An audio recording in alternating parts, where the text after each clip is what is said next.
Thank you very much. We have the distinct privilege and honor to be able to have gubernatorial debate, something that I think has been made very well aware that it's something that's critical in the state to be able to have the governor of the state of Utah come and talk to local officials. I believe, and I know you believe, that it's not just the old adage of where the rubber meets the road. It's who are the ones responsible for maintaining the quality of life, where do businesses locate, where are neighbors, who creates that sense of neighborhood and that sense of belonging. As Mayor Ogden pointed out in the video, we all have to have a place we come from and a place we go home to. And you as city officials are the ones who create that sense of community. And as governor, they set that tone, they create that vision, and I believe it's their responsibility to come and share that with you and to be responsive to the questions that you have. So today, we're very privileged to have Governor Gary Herbert and his candidate Mike Weinholz come and address questions that have been prepared. Some have been prepared, and hopefully some coming from you. The moderators for today are Chris Lee, who is the president of Deseret Digital Media and DeseretNews.com. Just real briefly, Chris was, in his background, one of his statements to me was that he worked for Ancestry.com. And as I was driving along Timbermocus Highway on Sunday, I couldn't help but look at that and think, as a culture, that's something Utahns have had an interest in for well over a century. And now it's a big business. And what also struck me was it's a business, but who's responsible? Being able to have something and have names on a piece of paper that tells you your lineage is one thing. But being able to experience it, live it, pass it on is something that what you as city officials are about and responsible for. And that's really what this debate is about to me. When you listen to these wonderful young children talk about their view of the world, I get asked on a regular basis what I do. And I used to say, well, I work for the Utah League of Cities and Towns, 246 cities, blah, blah, blah, and as soon as I get there, the eyes glassed over. And I realized a long time ago, what I get paid to do is to think about tomorrow. And thinking about tomorrow and implementing it is really the key of what this debate is about. So I'm very appreciative of Chris that he would come and participate in this. And then, to me, we have the political oracle in our good friend Doug Wright that has participated with us before. And I don't think there's anyone who has more seasoned experience than he does in politics in Utah. So we're very appreciative of them being here and on short notice being able to do this. Doug will go through and outline what the format will be and give you a sense of that and also explain it to the governor and Mike Weinholz.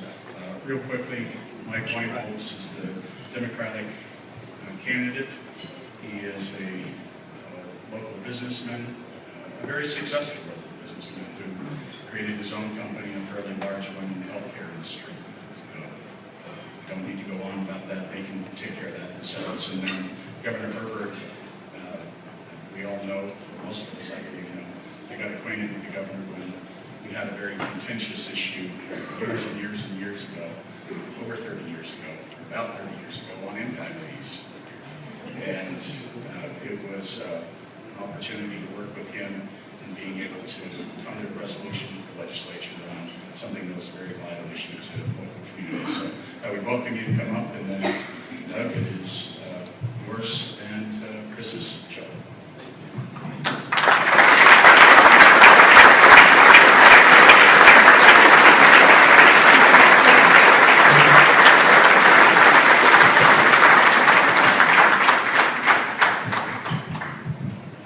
This is a great privilege and a real opportunity for me, and I think I speak for Chris as well, to help moderate this debate today, and we're honored to be here.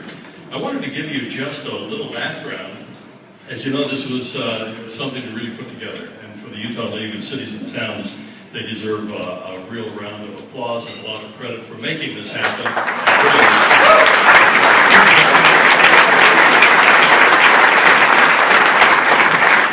And because of scheduling conflicts and anticipating that, this traditional debate, they thought it might not come together.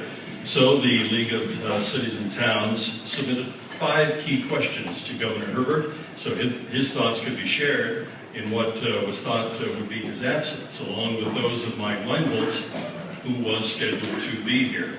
Mr. Weinholz was also supplied the same 5 questions. Thankfully, this debate did come together. Governor Herbert and Mike Weinholz, thank you so much for making the extraordinary effort to be here today. But obviously, because the candidates have seen the first 5 key questions, we wanted to just make sure that you know that is not part of the traditional debate format that we would normally do.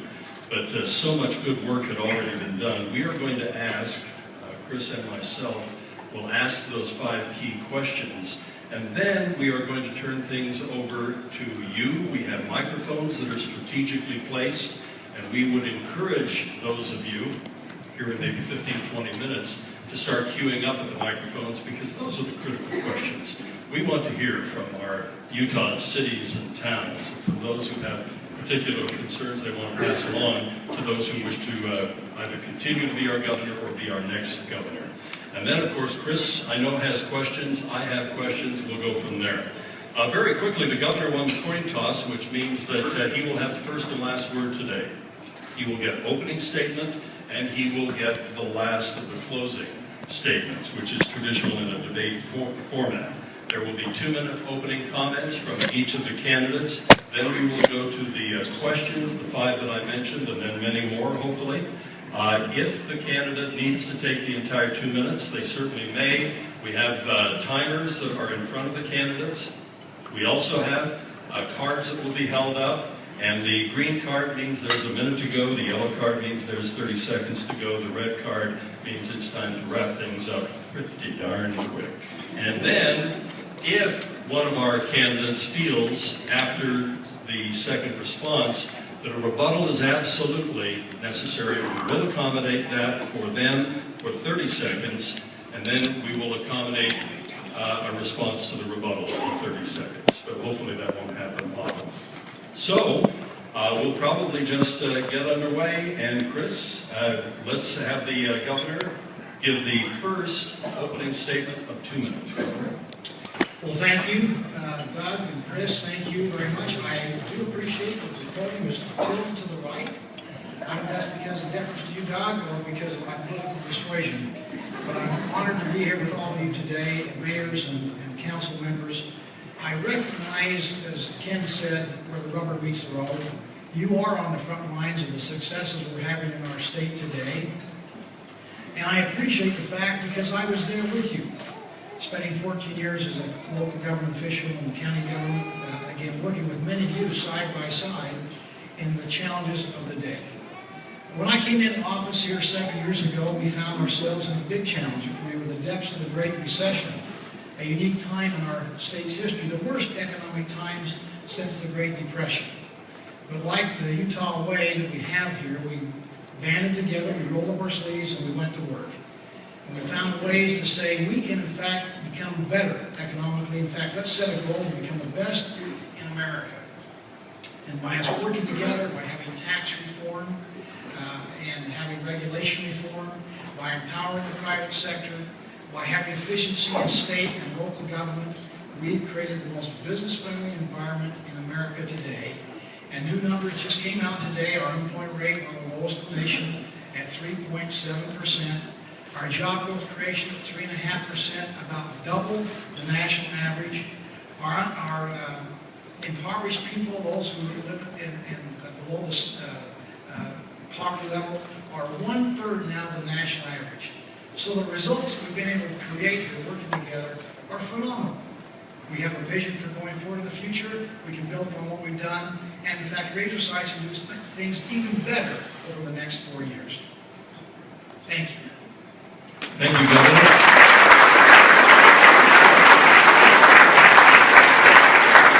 By the way, one correction. Apparently the coin toss was done before I got here, and And apparently the governor chose first to open here, and then Mr. Weinholz, you chose to have the last word at the end of the debate. Okay, so I just wanted to clarify that. Mr. Weinholz, your 2 minutes. Well, thank you. Thank you to the League of Cities and Towns, not only for hosting this debate, but I'm very impressed by this wonderful convention that you have, with the opportunity to learn from each other and development opportunities. It's a very successful model in business, and thrilled to see you using it here, always helping each other. I'd like to use this time to introduce myself, because I'm a first-time candidate and certainly not as well known as Governor Herbert. But before retiring to run for governor, I've been a CEO in business for nearly 30 years. Started and run businesses of all different sizes and created thousands of jobs in those businesses. I have a proven track record as an experienced leader, but despite my successful business career, I started out in a very different way. I'm a third-generation factory worker. I worked in the same factories as my grandfather and my dad did before deciding to go to night school, and I could only go at night, taking a couple courses at a time, so it took me 8 years to finish my college degree, but that's how important it was for me, and I wouldn't be standing here today without that education. And so I know how important education is to our children and our families, and that's one of the things I'm sure we'll talk about today. The business opportunity that my family and I moved here for nearly 20 years ago was a company called CHG Healthcare. It's the largest physician staffing company in the United States, with over $1 billion in annual revenue. The 2 success drivers of CHG were the implementation of a core value called putting people first, which means we put the needs of our people first in every decision-making process, and also the adoption of a philosophy called servant leadership, which means we're here to help others succeed. And that's the kind of partner that you can expect in me, the kind who puts you first and who is always looking to partner and give local control. So thank you.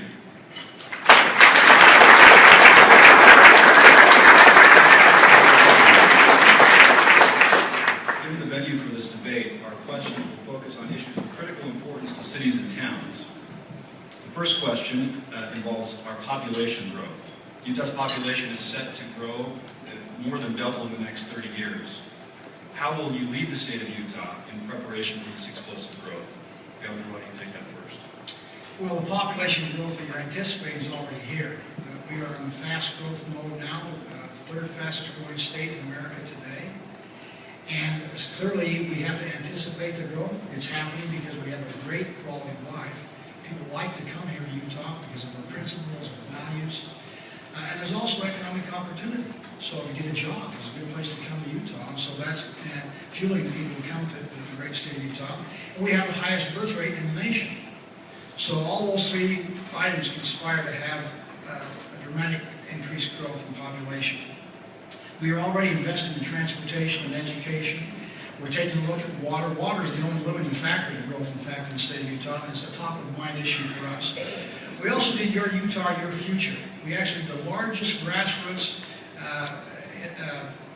polling of any time in the history of our country, where people actually had to answer a questionnaire, or Envision Utah people helped put that on. 53,000 respondents asking we, the people of Utah, here's our future. What do you want it to be? What do you want government's involvement? What should the private sector do? How about transportation? How about education? Those are helping us shape the future and the policies we need to put in place. Again, we have an opportunity, in fact, to continue to grow economically. Again, you cannot have a good quality of life if you don't have a good job. And certainly, we're only as happy as our children and our grandchildren. So they need to have economic opportunity too. So the focus over these next few years, when it looks to the growth of Utah, is to continue to have a good environment for economic growth and expansion, which again, the best in the nation, most diversified in the nation today. And also to make sure that the rising generation has education skills to compete in the marketplace of tomorrow, which is now global in nature. So investing in our future is what we're doing right now, and I feel very good about our future opportunities. Mr. Mr. Wendell, same question for you. How do we prepare for the population growth we expect over the next 30 years? Well, first of all, it takes a long-term vision. And as a CEO for the past 30 years, I have expertise in creating a long-term vision at the same time balancing the current needs. But the immediate needs can't take over the need for long-term investment. And that's what happens all too often in government, where we worry about year-to-year budgets without a longer-term vision, without a 10-year or longer plan for education. So my plan would focus on 5 main areas to accommodate the explosive growth that we're experiencing. First would be on infrastructure and city planning. Second would be job creation and economic development, clean air and water, healthcare, and education. Particularly on economic development, we need to make sure that we're attracting the right kind of companies to come here to Utah. I know what those look like because I created one. Not just companies that are rapid growth, but companies that take care of their employees, provide living wage, great pay and benefits, but also that are good stewards and good community citizens. So we need to do more of that. And we need to bring progressive companies. We need more $10,000 a month jobs as opposed to the $10 an hour jobs that we have plenty of today. And I know how to create those. As it relates to education, we need to get serious about funding our education needs. My friend Scott Anderson, who I served on the board of the United Way of Salt Lake with for 10 years, wrote a very inspiring op-ed this week in the Deseret News talking about the need to invest more in our children's education. You know, we're falling behind. The governor talks about increased funding that he's done, but we're still not back to pre-recession levels, and we need to get serious about funding our children's education. Thank you both for your responses, and again, if anybody does feel the necessity of a rebuttal, just let me know with a raised finger. Let me ask this question. Accommodating the growth is one thing, and preparing for a huge number of people to join us here in the state of Utah, either through natural growth or immigration. What should be done now, especially as we look toward that future and we want to preserve the quality of life that we all enjoy today in the state of Utah, the outdoor opportunities, the cultural things that we cherish and enjoy? How do we preserve those while accommodating the growth and planning for the future? Mr. Wendels, we'll start with you first.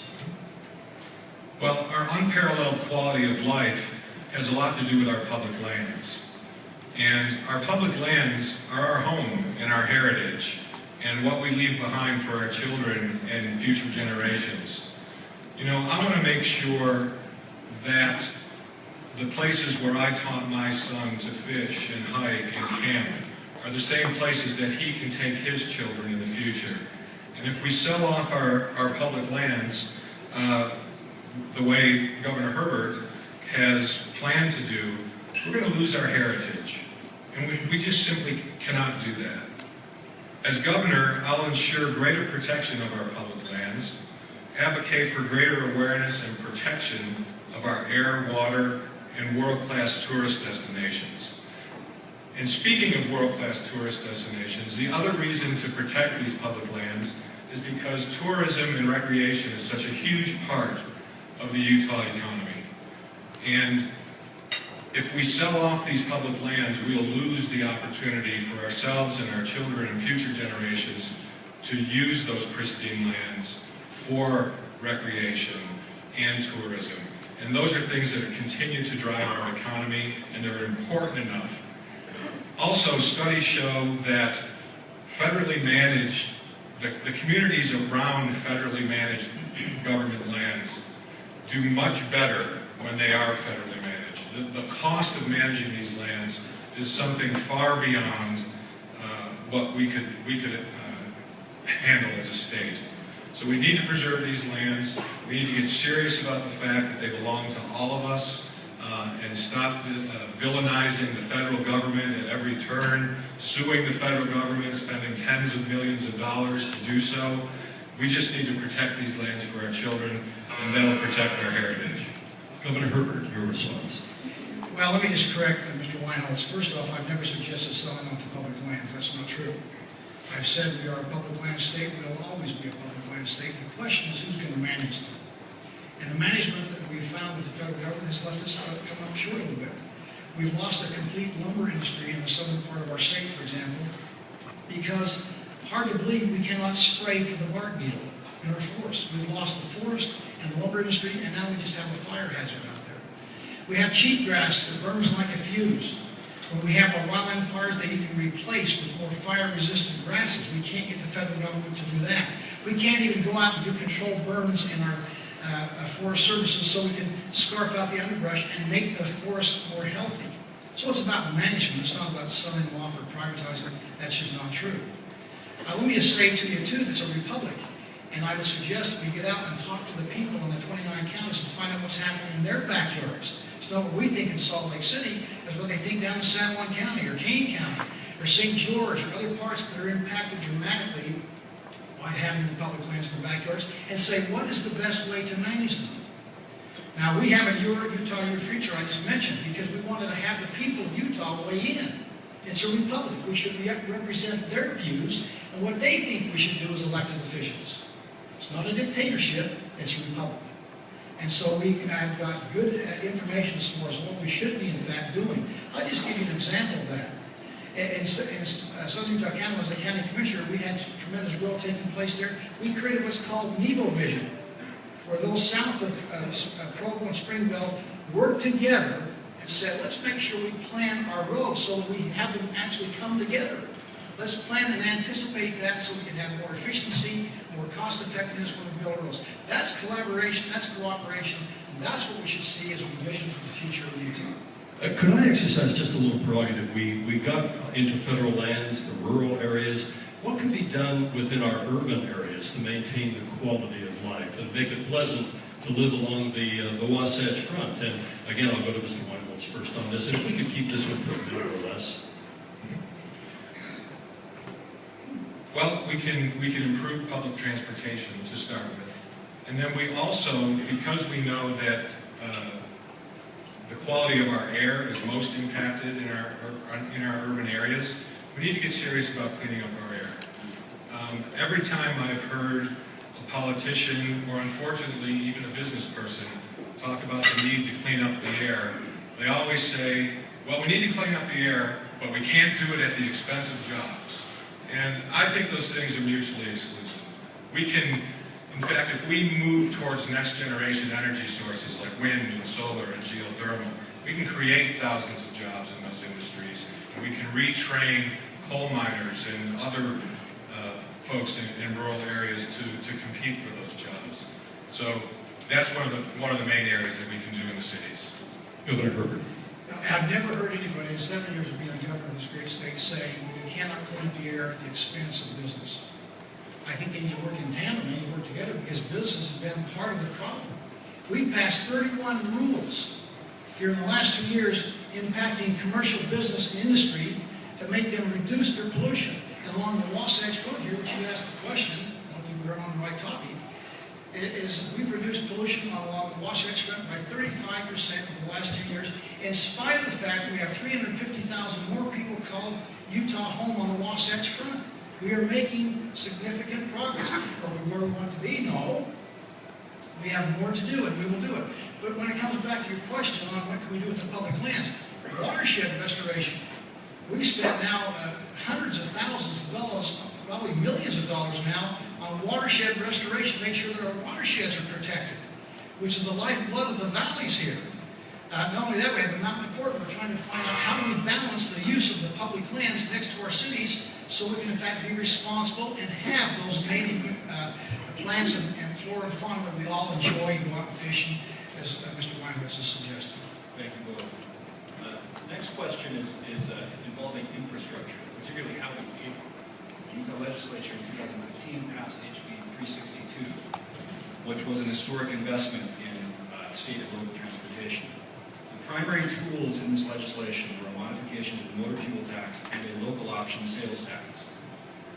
As transportation options continue to shift to alternative energy vehicles, biking, walking, etc., How should the state of Utah modernize transportation revenue sources to match the broader array of transportation options? Well, I'm a big believer in local control. I've been there, understand some of the challenges that you face as mayors and council members as far as how do you implement the programs you want to have and you have the resources necessary to do it with. Under our Constitution, you've been given authority on land use, zoning, which you have the ability to control and direct, so how you develop your cities is under your domain. The revenue stream, you have authorization on property tax, you have sales tax, and as a former county commissioner, we worked very hard to get a sales tax for the counties, but we didn't participate. And again, I understand the difficulty that you have in local government of being able to control your own destiny with the tools you've been given. So the local option sales tax was one that the legislature came up with, which was designed to help you have an augmentation to your existing revenue stream by vote of the people. Some passed it, some did not. Again, I think that opportunity still is out there. I also know how significantly important it is for us to make sure that we maintain the B and C road funds. Again, it seems like that's something that the legislature occasionally wants to pick at and maybe change the formula. But I, again, as a local government guy, know how important those B and C road funds are to our counties and our cities. We need to make sure that that continues. Now, we passed legislation here that's created a little bit of a problem between the cities and the counties. Unintended consequences, we understand that phrase very well with our legislature. And I know that we have our administration, our Department of Transportation, working with counties and with the cities to see if we can reconcile and resolve that problem. I'm here to tell you today, if we can get that resolved, I'm more than happy to call a special session to get resolution to that conflict that passes past the legislative session. At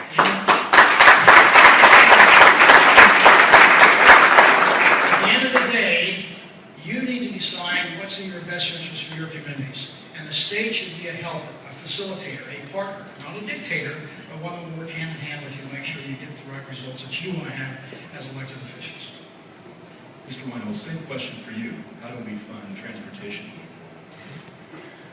forward? Well, I agree with Governor Herbert that it needs to be local solutions. And as someone who has run large businesses with very distributed operations in all 50 states, multiple offices, and that philosophy of servant leadership, helping all those people succeed rather than dictating to them, I can tell you that it's always better to make those decisions closer to where the rubber hits the road.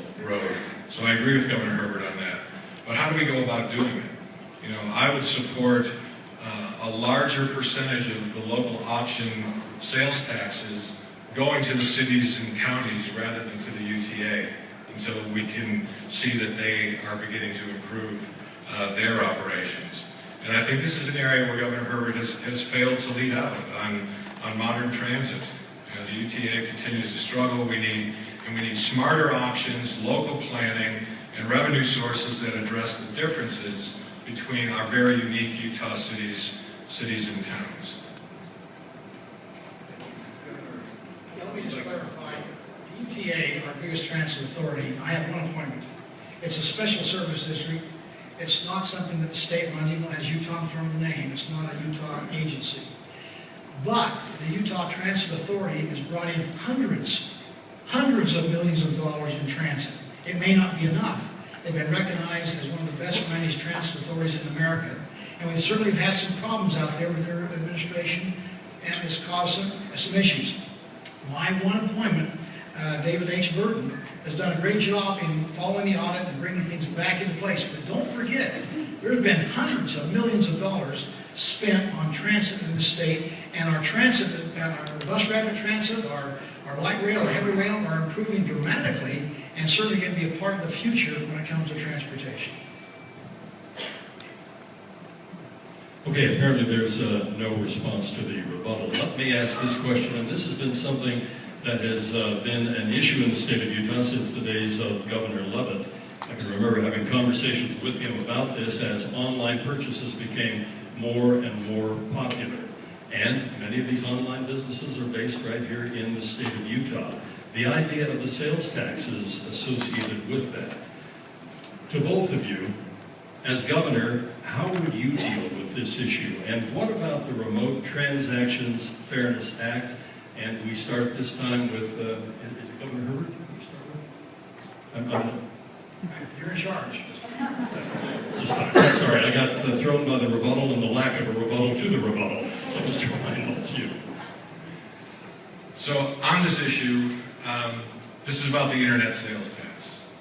And I support programs to collect sales tax on internet purchases. We've seen studies that show that we are missing out on the opportunity to collect over $100 million a year in these types of sales taxes. And imagine what we could do with another $100 million in education or transportation. Now, this isn't a new law. This just enables us to collect sales taxes because today the law is in place, but we don't have the mechanisms in place to collect those sales taxes on internet purchases. And Representative McKell proposed this bill, and I think he very wisely set limits on it so that it doesn't hurt micro businesses who sell things from their home via the internet. So, but we can't continue to avoid, or we can't continue to miss the opportunity to collect hundreds of millions of dollars in sales tax when we're struggling every year to fund all the great programs we need for our growing state. Governor Herbert. We probably don't have a lot of difference on this. Let me just give you the updated numbers, Mike. We're losing about $200 million a year because of taxes owed on remote sales, which have not owed but not collected. It's Remote Sales Parity Act, actually, that Congressman Chaffetz is sponsoring. It's designed on a federal level to fix the problem. That's where it needs to be fixed, at the federal level. I gave in my State of the States address here this past year as chairman of the National Governors Association. I said, Congress, you got to quit kicking the can down the road. Fix the problem. Under the concept of lowering the rate and broadening the base, this goes contrary to that. And it's not good tax policy. And it's certainly not fair. We have our brick and mortar people that will go out there and risk and put a lot of money into it. Have people come and do their window shopping and then buy on a remote sale to some place that does not collect the sales tax. And we, the people of Utah, are disenfranchised on money that's owed to us. So it's a matter of fairness. It's a matter of good tax policy. And again, it's the proposal with our state legislature is if we get it back, we can give everybody a tax cut. We can invest it into roads. We can invest it into education. There's just a lot of things we can do with an extra $200 million which are owed and not collected. So my hope is, it goes back to the Mike Levitt days. This has been an ongoing argument. That's why I said to Congress, I called them out and said, look, you got to quit kicking it down the road. Let's solve this problem. Congressman Chaffetz is making, I think, a significant effort at the National Governors Association in a bipartisan effort to get this thing resolved. And that's what Congress asks. If I might just ask a quick follow-up. Is it an effort in futility for the state of Utah then? We can pass laws, we can do all kinds of things. Until the federal government acts, are we at such an extreme disadvantage that we are toothless? What should we do to enforce this in the meantime? Mr. Weinholz. Well, as the governor said, this is a federal issue, and I applaud his efforts to try to get Congress to address it. But there are always local solutions, and I believe that Representative McKell's efforts to do so would be a first step while we're waiting for the federal government to act. So there's always a local solution, and I applaud the legislature's efforts to try to find one while we're waiting for the federal government to act. Governor Herbert. Well, I don't know if there's always a local solution. We certainly want to try it, and that's what we're trying to do in the legislature. But what we're trying to do is force a lawsuit. Talking about lawsuits, sometimes you force a lawsuit so you can change policy and get a modification that you otherwise couldn't do because it's the lever to get somebody to pay attention. The Supreme Court last year said, although they had passed a decision that said you cannot force another state to collect your taxes, they said now, because of technology, because of the ease of doing it now, the time may be right to bring this back to court. So the state solution really has been, not just Representative McKell, but Senator Bramble, is let's force a local solution. Somebody will take us to court, we'll go to court, it'll get to the Supreme Court, and the Supreme Court has already signaled, if it comes to us, we're going to overturn past decisions which prohibit the ability of states to collect taxes in behalf of another state. So that's the local solution, is to get us in the core. I have one more question, and then we'll turn some time to the audience for questions. So please, if you have questions, there are microphones on the left and right. This next question is relevant to all that we've just been talking about, local government partnerships with state and federal government. The local governments are a partner of the state of Utah in providing infrastructure and public services, planning for the future, and promoting our quality of life. However, more and more legislation arises each year that would strip local authority over land use and other decisions traditionally made at the municipal level. As governor, how would you promote and preserve local responsibility and local authority? Well, again, having been there, done that, I understand the significant concern that we have of a state that mandates and dictates to you what you should do and how you should do it. And the irony of the whole thing, or maybe the hypocrisy, is that we also as a state rail against the federal government for doing the same thing to us that we as a state try to impose upon local government. So I feel your pain. I mean, I really do understand it, and it's aggravating.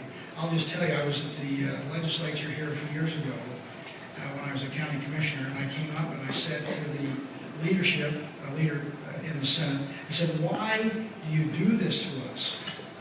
Why do you do this to us? And he looked at me just kind of with a wry smile and said, because we can. Now, I was not any more happy about that then as I am today. We need to be sensitive about these things and making sure that we give you opportunity to do what you need to do. Again, every area of the state of Utah is not the same. What may work in Mona may not work out in Grantsville. What may work in the north may not work in the south. We have different needs, different challenges. With the economy, again, we've got some of our states, our counties are too dependent upon energy. We need to diversify. You would know better how to diversify than the state. We ought to be your partner. We ought to be joined with you in a collaborative effort. The spirit of cooperation is what's going to solve the problems, not a dictation from on high. So, whatever your local ideas are, how you want to improve, make your quality of life better, economically, transportation, we want to help you. We have the Governor's Rural Partnership. Where's Spencer Cox, who chairs it for us, a rural guy. My past two lieutenant governors, and I hope I stopped two here, both have been mayors. They understand the challenges of rural Utah. We want to be your partner and help you accomplish whatever your dreams and aspirations are for your community. Same question for you. Yeah, I'm very concerned about legislative intrusions into local municipalities. You know, examples like, zoning and billboards should be handled locally. And I intend to promote and preserve local responsibility and authority by consistently asking the question, is this something that the state can handle, or is this something that the local authority, the local communities can handle? Just like I always ask the question in business, is this going to help our people? Is this going to put our people first? I would do the same thing here. Is this something that our local municipalities can handle? And if so, then the state needs to get out of the way on it. As far as the legislature saying they do it because they can, well, that's a lack of leadership. I mean, the legislature, I understand they're an independent body, but the governor has the opportunity to lead on these issues that he knows are important to cities and towns. And so we have to make sure that we have a governor who's willing to stand up to the legislature, negotiate with them, be partners with you, rather than just saying it's because they can do it. I'm also concerned about unfunded mandates. Whether some recent examples are criminal justice reform without proper funding, body cameras for police officers without funding, indigent defense, and also the legislature interfering with local historic district designations. So again, Utah can't complain about federal overreach as a state if it's going to be implementing excessive controls over you folks. It's hypocrisy. So we need to lead out on this issue. Governor, you'd like to? Yeah, Utah can and will complain every chance we get about federal overreach. This is a bipartisan issue. We find Democrats and Republicans alike, governors across this great land saying the federal government is overreaching into the state domains, and we will complain and we will push back as much as we can. That being said, two wrongs don't make a right. The fact that the federal government is doing the state doesn't mean that the state should be doing it to local government. I get that and I agree. But by golly, when we see a government that's out of control with entitlement spending, that is spending 3 times more money now today in one government, the federal government, as the combined spending of all 50 states, there's too much overreach and too much getting inside of what is a state domain and a state-wide issue. We save money for the taxpayers, we have more effective and better services if we left it more to the states and to the cities and the counties to provide the services that the people want to have.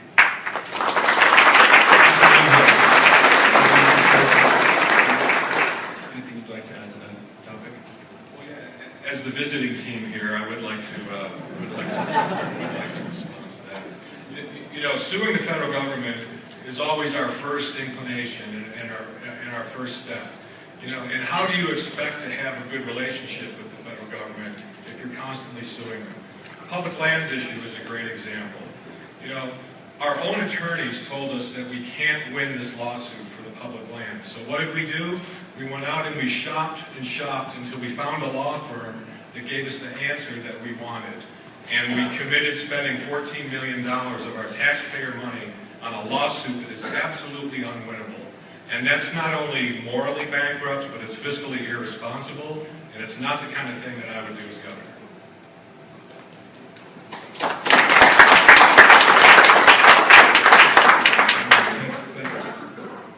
What's that? Can you rebut the rebut? I think we would allow it in the case that we don't have anyone at microphones. And if I could just invite people, please do come forward. This is such an honor. All right, the great souls are coming forward, and Governor, Let me just again say, the approach that Utah has taken has been basically with 3 arrows in the quiver. We try to negotiate. We've always tried to negotiate. That's the first and foremost thing we do.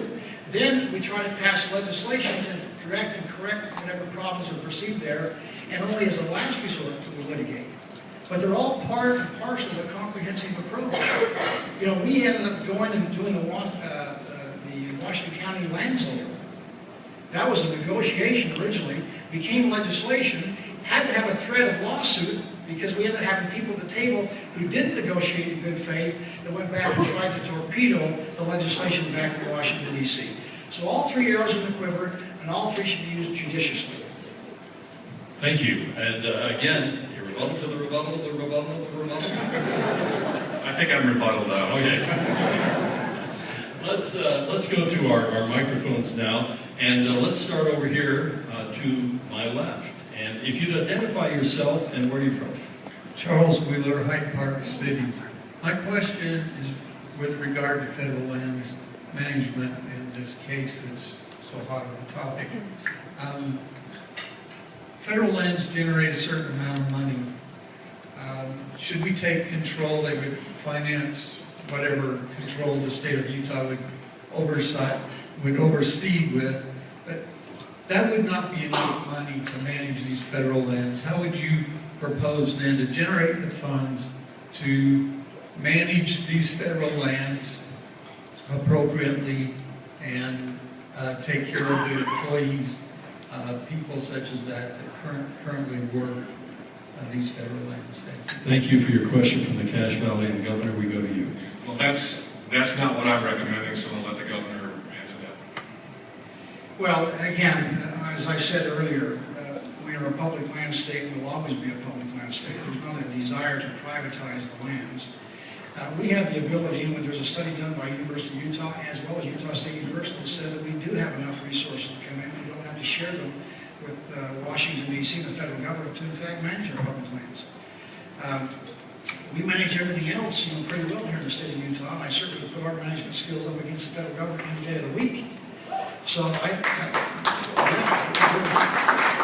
listed as the best managed state in America. So we're doing something right, and I think that we can, in fact, get a better return on the taxpayers' dollars if we have more to say.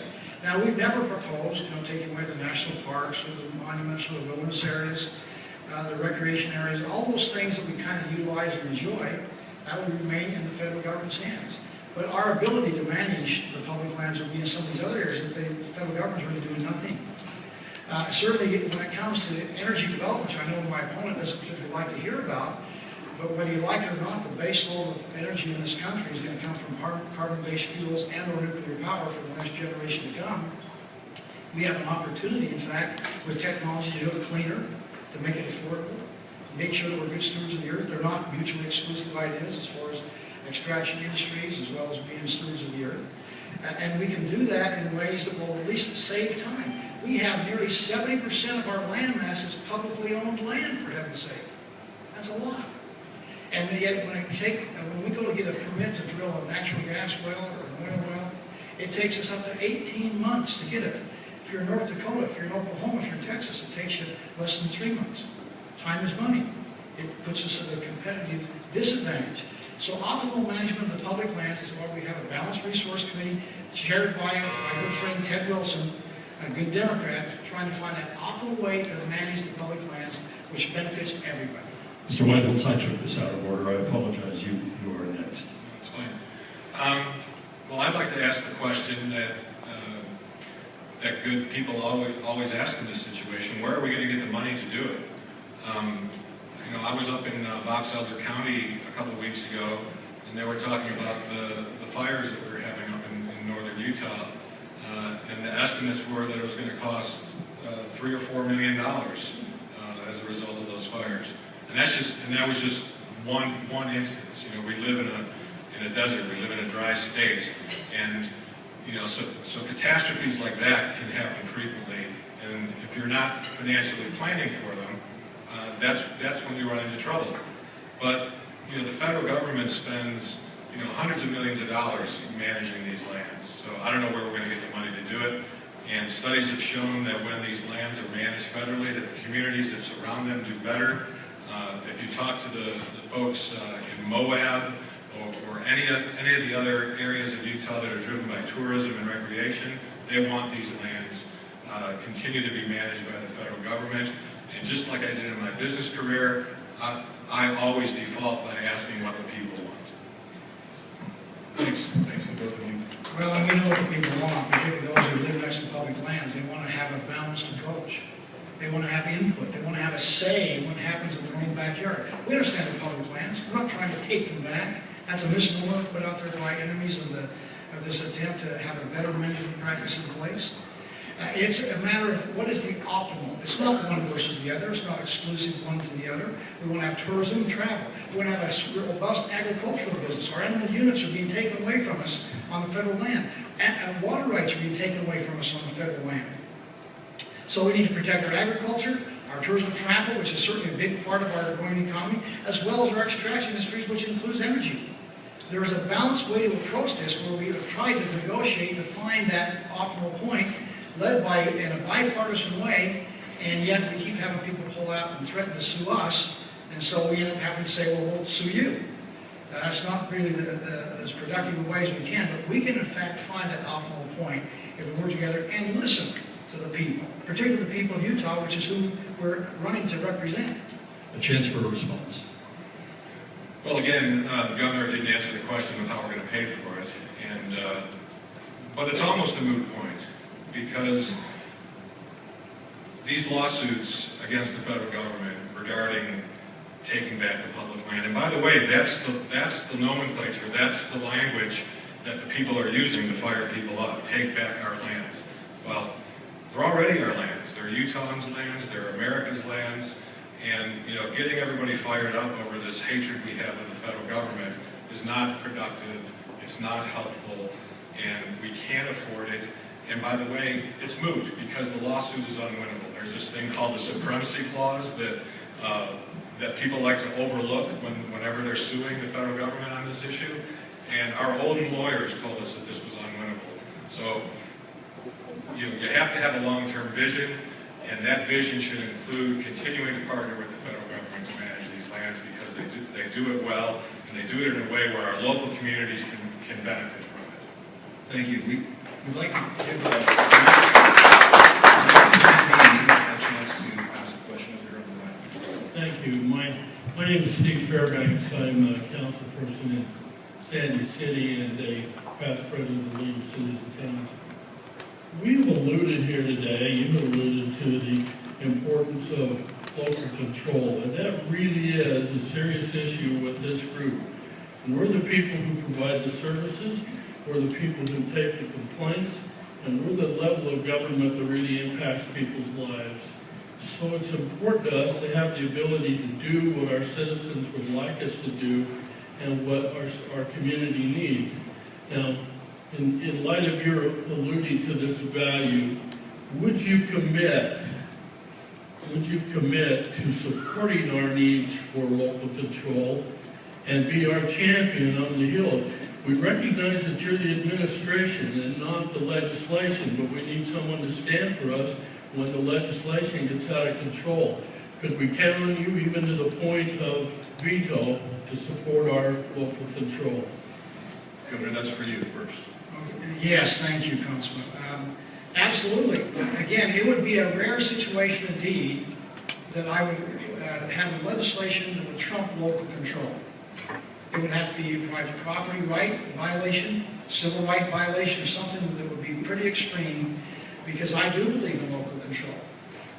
I don't like mandates. I know the discussion all the time is, well, I don't like unfunded mandates. I don't like even funded mandates. If the state wants to do it, the state ought to step up and do it. Whether they fund it or not, it ought to be their responsibility if it's their idea. If we give you an unfunded mandate, you've got to find some way to come up with a revenue and put a program or a policy in place that you may not even want to do. So that's certainly not something that we should be doing, and I expect that most of the legislature would agree with this.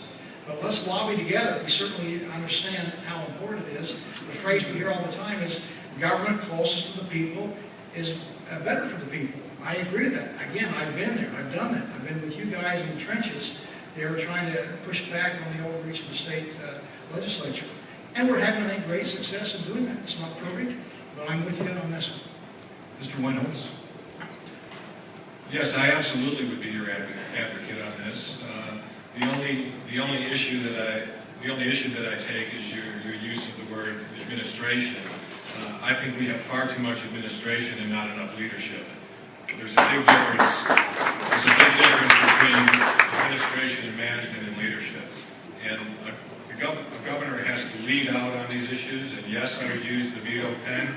And I would also look into more of your participation from this group on state commissions so that we can get your input, because otherwise there isn't a mechanism for it. And I know from my 30 years in business that when you have a more diverse group around the table with all the right aspects being represented, that you get much more robust discussion, you get much better representation, and so I would even go so far as to put members of this group on state commissions that were important to them, because I know the power of that from business.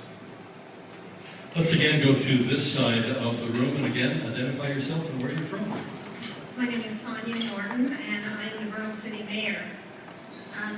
I would just like to invite Mr. Weinholz to please come out and talk with us a little bit about our public lands.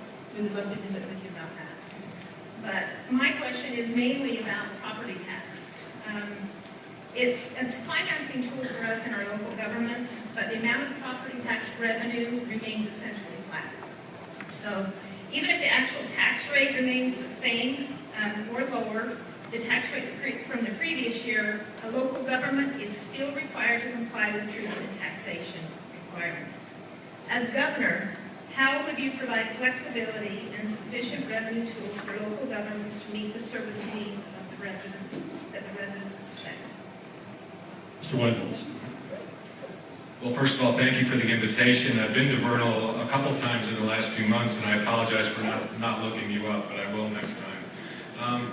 The truth in taxation law, while it has some positive aspects to it, especially for citizens, I realize the difficulty that it creates in tying the hands of folks like you who are responsible for providing services and always asked to do more with less.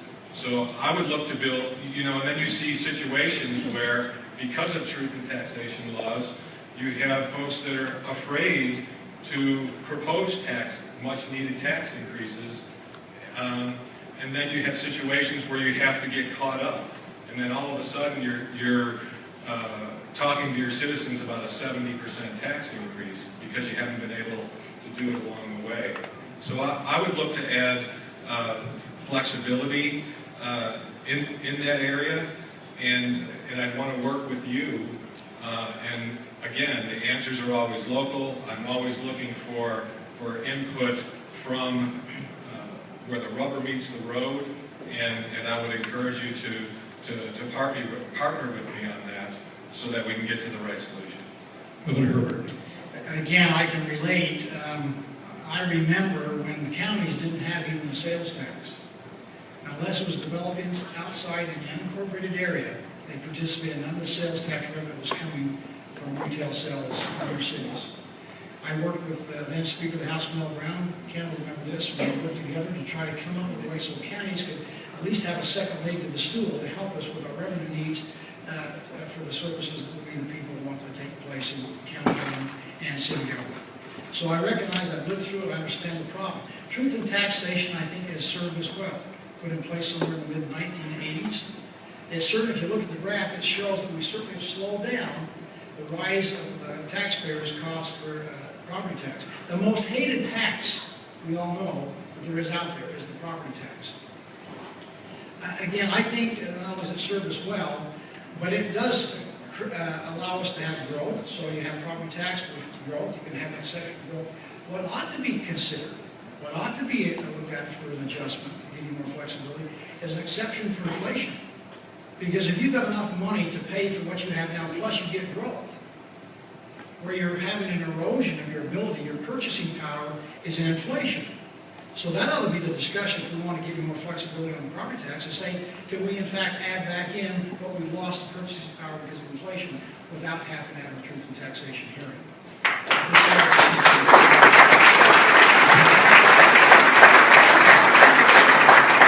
That's a discussion we're having, and I think one that we can deal with. Again, I recognize the problems. I've been up here on the Hill when I was a county commissioner, arguing on behalf of the counties. Nobody likes to have a property tax increase, and that's because of most of our homes, it's our own domicile. So it gives us freedom and liberty is the right of private property. So it's a tough issue, but inflation is where we ought to address it. Thank you for that question, for those responses. We have time for one more question from the audience over here to my right. Please say who you are. I'm Ron Crendon, City Councilman, Heber City. I've lived in rural areas all my life by choice. And I've heard here at the conference a couple of problems, Salt Lake. I mean, we're Salt Lake City, part of the cities in town. I have a solution, I think, for both Heber City and Salt Lake City, because there weren't enough rooms here at this hotel or even downtown because of other big conventions. I got to stay out in North Salt Lake Bountiful.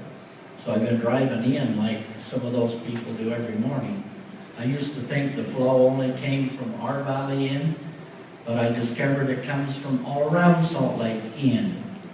Many years ago I worked for Congress and I learned about water. We became part of CUP so we could pay taxes so they could collect our water and send it to Salt Lake.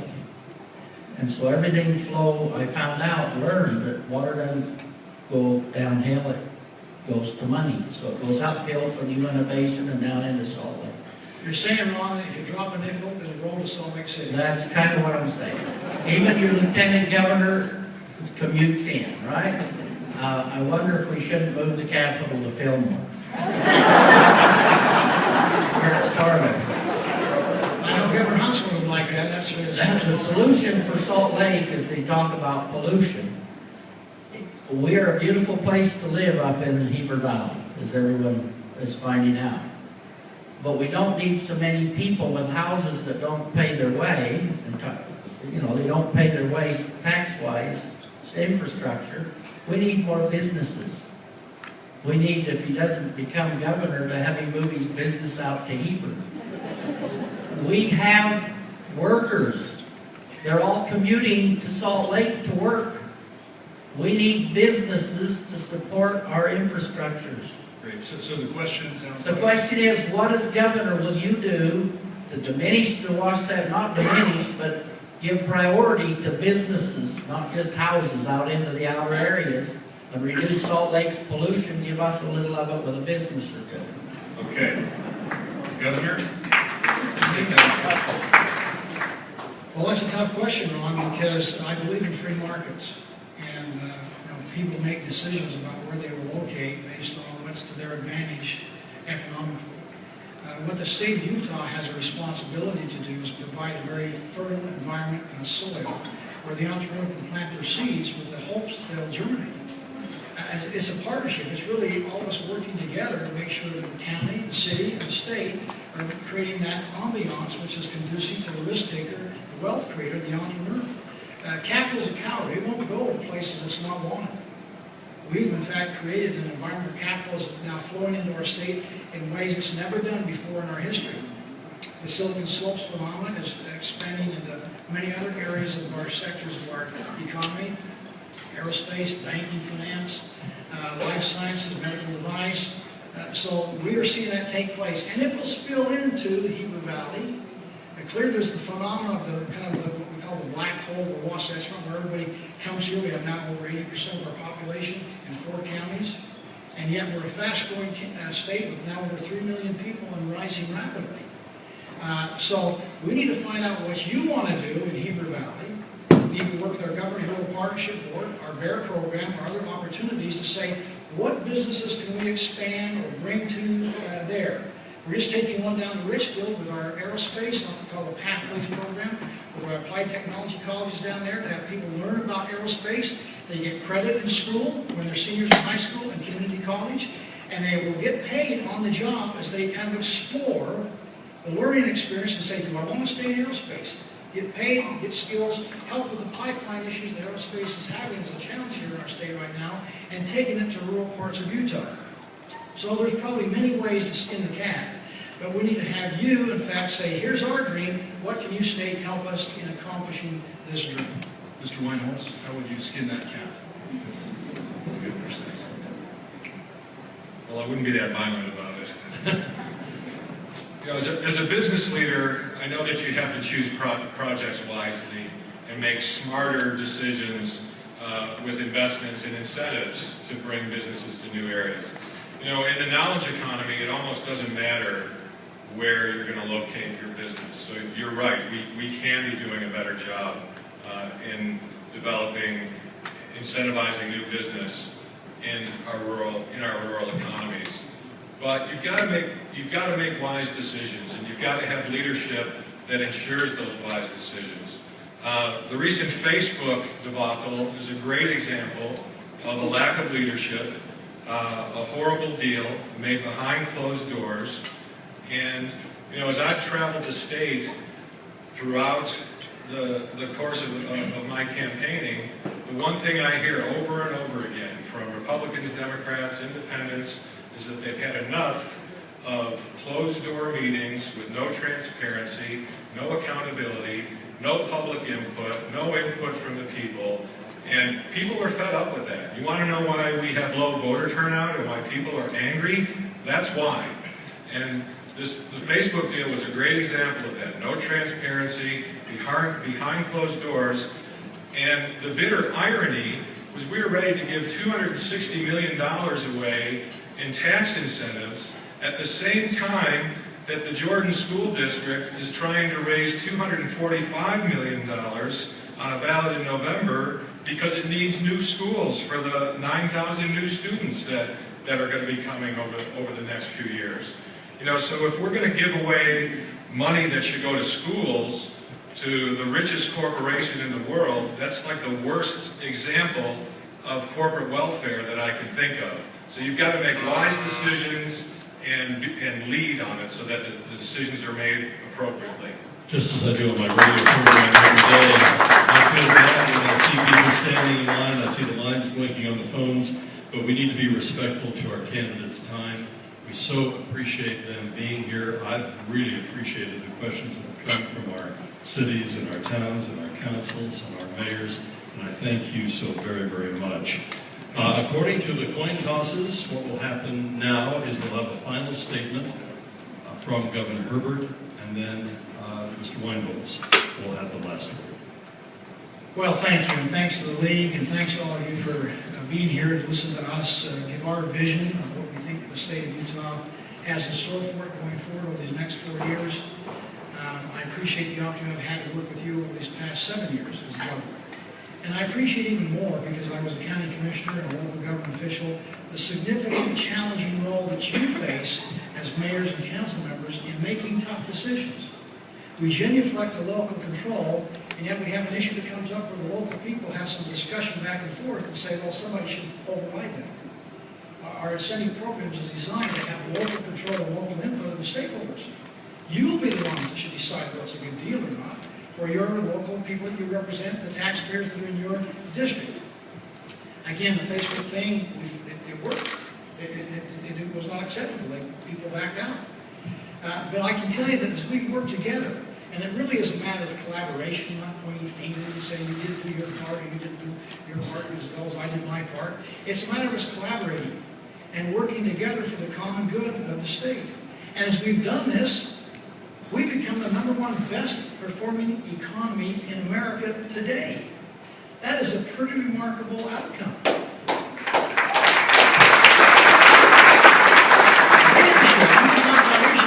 People are dynamic, people are a little more demure. Leadership is about outcomes. It's about producing results. It's not about pontificating. It's not about political phraseology. It's about getting people together and getting things done. I can tell you my philosophy is I'm conservative in principle. I'm a right-of-center guy. I'm a small government. I'm not into redistribution. I'm a free market capitalist. And I'm moderate in tone. I tend not to throw bombs at people, be pejorative. I want to be respectful of other people's points of view, moderate in tone, but I'm inclusive in process. I'll sit down with anybody and say, let's see if we can work things out. And by golly, these last 7 years, we worked them out.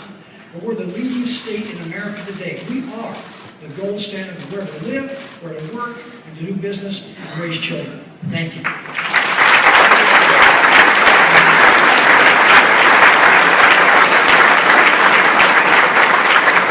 And Mr. Weinholz, your final comments. Sure. Well, what I've learned in talking to people is that the vibrant Utah economy isn't working for everyone. You know, it's working for people like me. It's working for business owners. It's working for the people at the top of the income scale. You know, and the high tide is supposed to lift all boats, not just the yachts. And I've been successful in my business career because of this philosophy that I talked to you about, of always listening to people, putting people first, being a servant leader, and you can look that up. So this isn't just lip service that I'm giving to you about wanting to be a good partner to you. Let me tell you a little story about how my company weathered the recession. The recession landed on CHG's doorstep in 2008. And in our company, everybody in the company is on a team, including the CEO. And we asked, at that time we had about 80 teams in the company. And at that time, we asked everybody on those 80 teams to brainstorm for a couple days and come up with ideas to help us better weather the recession. Now, most companies in our industry did what all other companies did. They got their executive team in a room and they tried to come up with ways to do that. Well, it's much more powerful when you involve people. Those 80 teams that we empowered to come up to help us weather the recession came up with 1,300 unique ideas that saved us over $4 million. And I can tell you that if I was alone in my boardroom with my executive team, we wouldn't have come up anywhere near 1,300 ideas. And more important than the $4 million that we saved was the trust that we built by involving people in the process. No one was waiting for the other shoe to drop. Everyone had friends and family that were being laid off. But we talked openly and transparently about the recession, about how we were going to face it, and we are the only company in our industry that grew through the recession as a result of that collaborative approach. And that's the kind of leader and that's the kind of partner that I intend to be for you. Thank you very much.